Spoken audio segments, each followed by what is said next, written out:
किसी गांव में एक बूढ़ा व्यक्ति अपने बेटे और बहू के साथ रहता था। परिवार सुखी संपन्न था, किसी तरह की कोई परेशानी नहीं थी।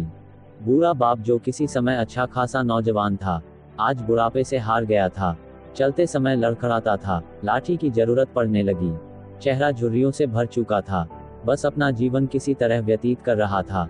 घर में एक चीज अच्छी थी कि शाम को खाना खाते समय पूरा परिवार एक साथ टेबल पर बैठकर खाना खाता था। एक दिन ऐसे ही शाम को जब सारे लोग खाना खाने बैठे, बेटा ऑफिस से आया था। भूख ज्यादा थी सो जल्दी से खाना खाने बैठ गया, और साथ में बहू और उसका एक बेटा भी खाने लगे।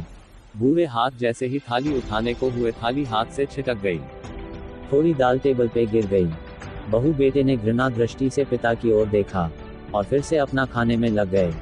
बूढ़े पिता ने जैसे ही अपने हिलते हाथों से खाना खाना शुरू किया तो खाना कभी कपड़ों पे गिरता, कभी जमीन पर।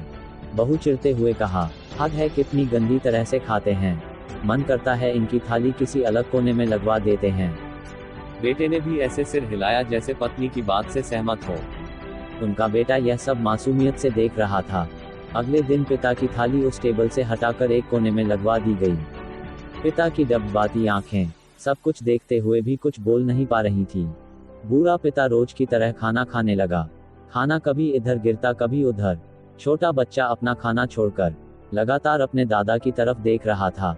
माँ ने पूछा, क्या हुआ बेटे, तुम दादाजी की तरफ क्या देख रहे हो और खाना क्यों नहीं खा रहे? बच्चा बड़ी मासूमियत से बोला, माँ, मैं सीख रहा हूँ कि वृद्धों के साथ कैसा व्यवहार करना चाहिए।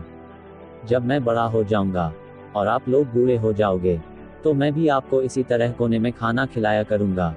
बच्चे के मुंह से ऐसा सुनते ही बेटे और बहू दोनों कांप उठे। शायद बच्चे की बात उनके मन में बैठ गई थी, क्योंकि बच्चा ने मासूमियत के साथ एक बहुत बड़ा सबक दोनों लोगों को दिया था।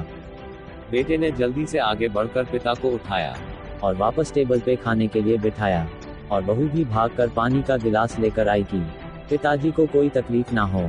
इस कहानी से यह शिक्षा मिलती है कि माँ बाप इस दुनिया की सबसे बड़ी पूंजी हैं। आप समाज में कितनी भी इज्जत कमा लें या कितना भी धन इकट्ठा कर लें, लेकिन माँ बाप से बड़ा धन इस दुनिया में कोई नहीं है।